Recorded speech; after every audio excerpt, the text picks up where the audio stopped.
June 8th, 2023, and here we are, still in Vermont. Oh, we're going to work on Bellows Falls today. Yeah. Hey, Stefan, you want to meet for coffee? How about you, Scott Pickup?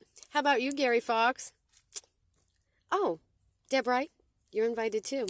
Anyhow, we're going to talk about the Hetty Green today, but we're also going to talk about Channel 3 News and how they hide the information about sex trafficking, drug trafficking, human trafficking, and the abuse by Vermont State Police. So, Charity Clark, you should be listening to this.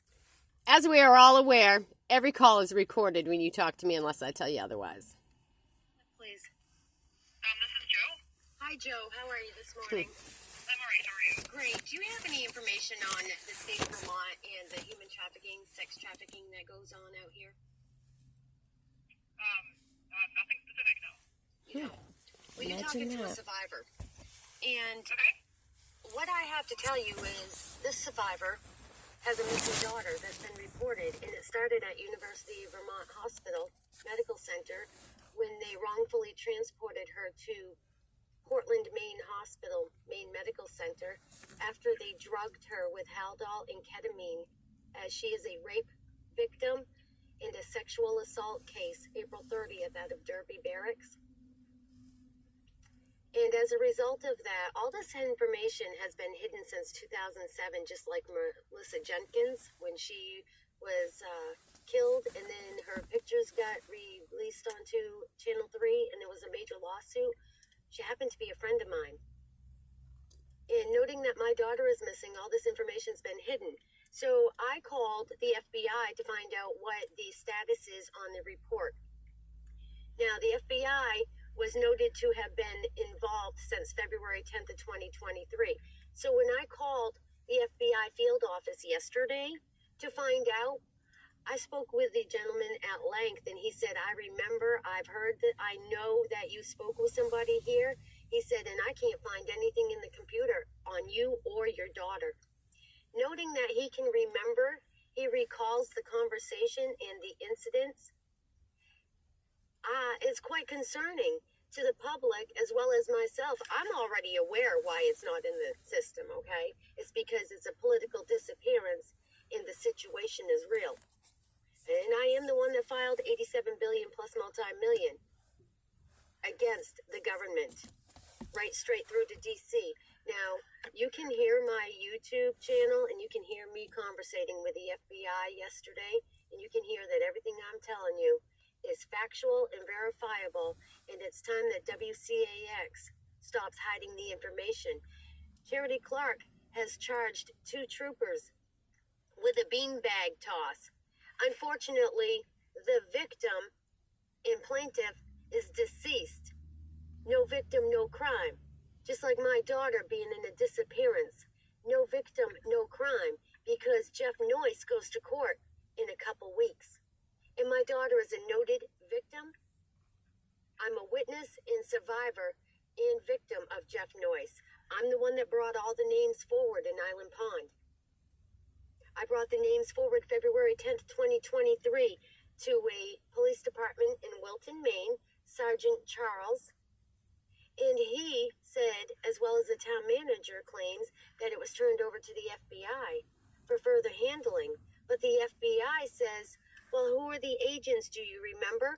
Well, no, I haven't talked to an agent because obviously the information's hidden, because if they had passed it on, my daughter wouldn't be missing.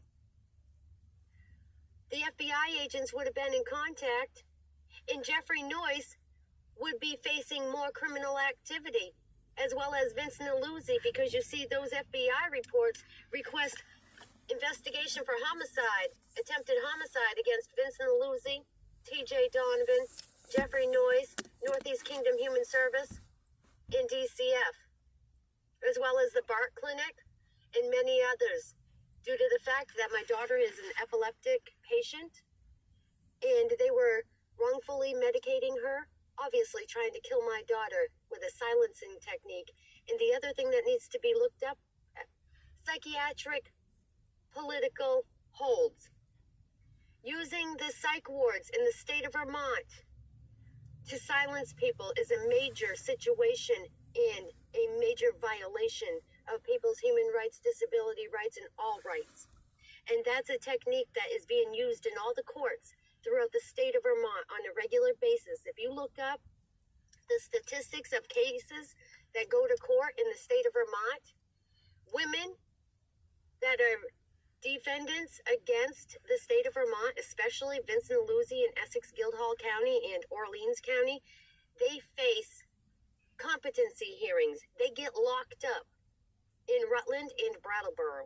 They get shock treated, they get over medicated, they get wrongfully medicated, and they get wrongfully involuntarily held.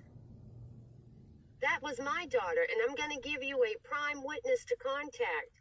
You contact Janine, the UPS worker, the United States Postal worker, in Island Pond, Vermont. You can contact her today, and she'll tell you she was out looking for my daughter last night because she's the one that found her in 2021 after she had been involuntarily locked up in Rutland, sexually assaulted, which is reported to Rutland Police and the hospital.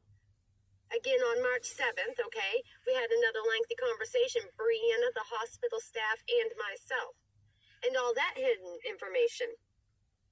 Now that my daughter's disappeared, she was raped. She was picked up out of a shelter where she was supposed to be safe after reporting all of this, and they told her she was being picked up by a Uber driver to go visit her son over there in Vermont. They picked her up and they held her hostage, reported and raped her. Reported April 30th. Derby Barracks has the case. Mark Pelham, Pelham, has not collected any evidence because I still have my daughter's rape clothes, her cell phone, and the paperwork from the hospital stating everything that I just told you. And so, no victim, no crime. My daughter's stuff was found by the railroad tracks, which is another tort. I have all audio and recording of my daughter before she disappeared. I have her cell phone that I was able to get the information out of. I see all the sex traffickers, and I also see the police officer who had taken our report in February, had been contacting my daughter on FaceTime. And that was after he recused himself. He recused himself from the case and gave it to the FBI in February. And in March, he was contacting my daughter personally.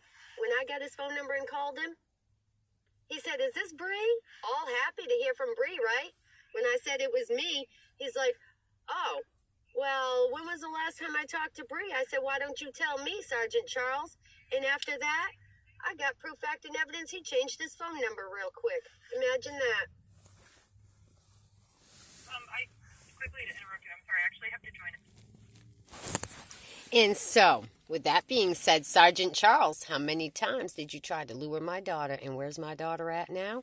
Well, I suggest somebody start coming up with some answers because a lot of people are asking, and I'm meeting with an FBI agent today. So again, MayaBlues777@gmail.com. I put out the news to all of the police departments as a warning. Action, reaction. Keep fucking with me, and I'm gonna react. And not anything is going to stop me.